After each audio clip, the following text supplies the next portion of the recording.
Sunahnya kita disunahkan istirahat dengan tidur.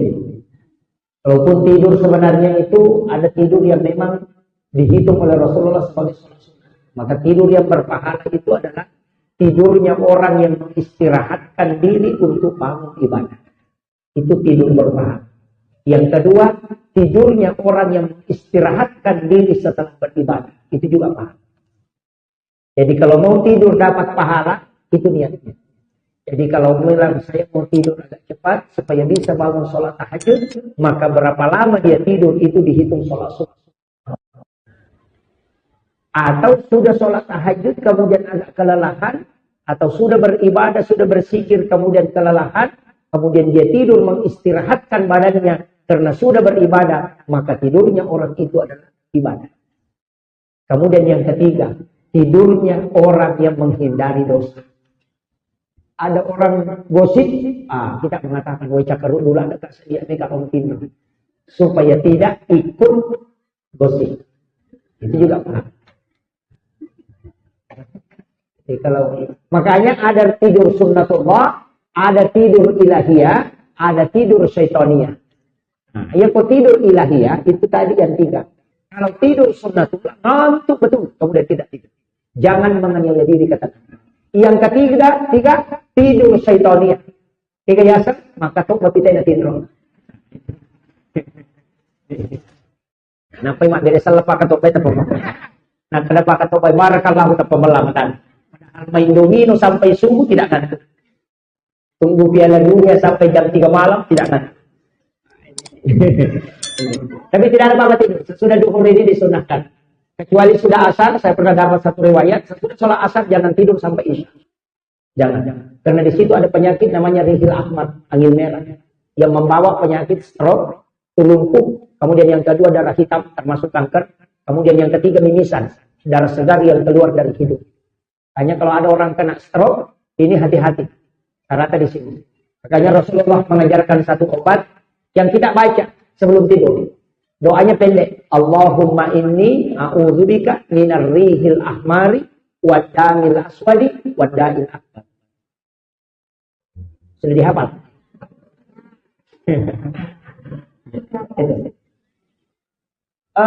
Rihil ahmar ini menurut beberapa riwayat ternyata pernah menimpa Nabi Musa alaihissalam. Juga pernah menimpa cucu Rasulullah, Imam Husain, pernah kena penyakit ini. Hanya Jibril membawa obatnya. Makanya baca doa itu sebelum kita tidur. Namanya pejabat biasa tidur sesudah asar. Rihil ahmar namanya. Tempatnya menurut riwayat yang saya pernah baca adalah di dalam WC dan di belakang daun pintu, sering tinggal di situ. Makanya kalau ada orang jatuh di WC itu jarang selamat.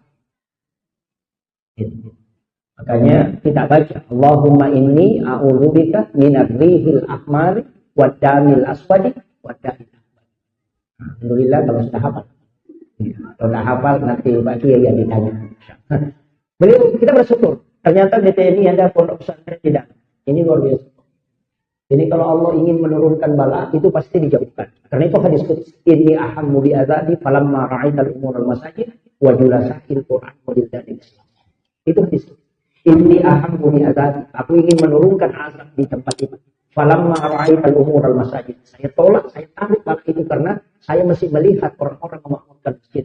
Wa julasa'il Qur'an. Orang masih duduk-duduk membaca Al-Quran. Wa wildanil Islam. Anak kecil yang masih datang untuk belajar dan juga melaksanakan sholat. Makanya anak kecil yang masuk ke masjid itu jangan dilarang. Kadang-kala panitia itu kejar. Selalu anak-anak yang disalahkan padahal dia tidak bisa khusyuk. Baru anak-anak yang ribut disalahkan. Saya sering begitu, Pak. Orang posting dia mengatakan kami sudah tawaf di Mekah Mukarramah, kami sudah di depan Ka'bah. Langsung ada yang komen di belakang, hati-hati, ria itu bahaya. Padahal orang yang posting itu tidak ria, cuma dia yang iri. Iya. Orang posting makanan, dia mengatakan hati-hati, nampak ke makanan. Tidak, cuma dia yang iri. Makanya kadang-kadang hati kita yang sakit, baru kita salahkan orang. Begitu. Hati-hati, mestilah tarik ke kita, jangan bawa ke orang. Ini penting. Di sini ada anak-anakku, santri-santri yang datang, itu alhamdulillah luar biasa. Ini pondok luar biasa Pak Bu, kita bersyukur di tempat ini ada anak-anak kita yang tinggal di pondok. Saya wasiatkan kepada anak-anak sekalian, satu kunci ketika di pesantren, saya di pondok pesantren itu 6 tahun.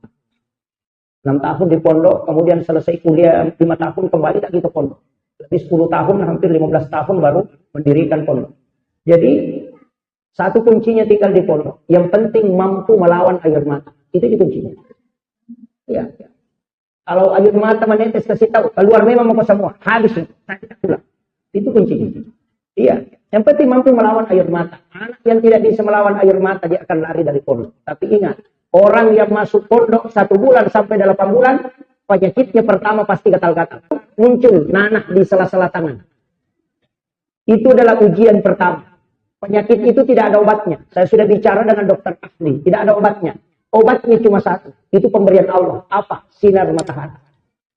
Pakaian yang disimpan di dalam kamar yang tidak terkena sinar matahari. Dari situlah berkembang virus. Sehingga anak itu tangannya gatal.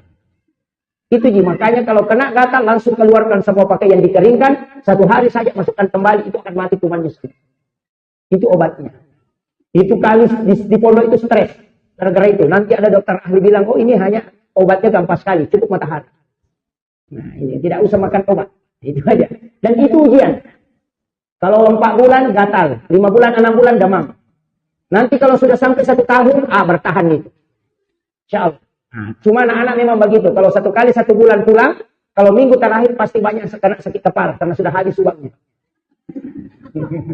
Saya tahu penyakitnya orang pondok. Maka biarkan hari ini kita menangis karena berpisah dengan anak menuntut ilmu, tapi kelak di hari kemudian kita akan tertawa dengan puas riang gembira karena anak kita selalu bekerja untuk memberikan ladang pahala kepada kita. Itu kunci. Maka anak-anakku sekalian yang belajar di pondok, Anda di pondok itu pahala Anda bukan untuk Anda. Bukan untuk Anda saja. Orang tua Anda mendapatkan pahalanya, guru-guru Anda mendapatkan pahalanya. Itu berkahnya tinggal di pondok. Makanya hari ini mungkin anak-anakku menangis karena terpisah dengan orang tua. Pada saat orang semua main HP, kita dilarang pegang HP. Pada saat semua orang nyenyak tidurnya di spring bed, kita tidur di kasur yang tipis, bahkan hanya lantai semen. Di saat orang semua dicucikan pakaiannya, tidak cuci baju sendiri. Di saat semua orang bersama orang tuanya rekreasi, kita tinggal berhadapan dengan Al-Quran, dengan kitab. Tapi ketahuilah, tangisanmu hari ini akan menjadi senyum bahagia di hari esok. Kenapa? Mereka yang tertawa hari ini karena kesenangan, maka dia akan menangis di hari esok. Pegang. Karena saya rasakan betul. Jangan pernah lari dari pondok pesantren. Dan jangan pernah bikin jengkel guru. Karena satu guru yang kau bikin jengkel meneteskan air mata, hidupmu akan melunta-lunta ketika keluar. Tidak bisa bahagia. Hanya kalau ada santri lambat menikah, kalau keluar, pasti ada masalahnya dengan guru. Betul. Itu sih. Kalau ada gurunya yang bikin menangis, lama itu tidak laku di luar. Jemaah maulid yang insya Allah dirahmati dan dimuliakan oleh Allah Subhanahu wa Ta'ala. Makanya kita melaksanakan peringatan Maulid Nabi. Kadang kita istilahkan Maulud Nabi. Kalau Maulid berarti waktunya. Kalau Maulud berarti orangnya. Yang mana kita peringati? Waktu lahirnya atau orangnya yang lahir? Waktu lahirnya atau orangnya? Kalau peringatan Maulud berarti peringatan terhadap Rasulullah yang ada. Kalau peringatan Maulid berarti waktunya Nabi lahir. Itu 12 atau 9 Rabiul Awal. Itu ada beberapa versi. Tapi kita pakailah yang 12 Rabiul Awal. Ada yang satu kita sepakati. Hari Senin. Makanya Rasulullah puasa hari Senin sebagai tanda kesyukuran. Jadi itu Nabi tak kusyukuru ima puas.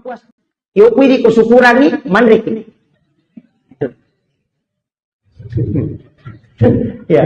Ya Nabi kan kalau syukur berpuasa, makanya dia bersyukur lahir hari Senin, makanya dia puasa hari Senin. Beliau kan ditanya, ya Rasulullah, mengapa engkau puasa hari Senin? Rasulullah menjawab, karena saya lahir dan juga wahyu pertama turun itu hari Senin. Makanya saya punya mursyid itu di Aceh mengatakan kalau mau beli kendaraan, beli hari Senin. Insya Allah tidak hancur itu kemudian ada penggantinya. Jangan beli hari Jumat. Kalau kendaraan. Kalau mau beli kendaraan, beli hari Senin. Insya Allah, lama itu. Kau pakai, dan itu tidak rusak-rusak. Dia dapat rasa-rasa kau mau sini. Karena hari Senin juga ditetapkan rezeki. Tapi kalau kau beli hari Jumat, isipan rasa.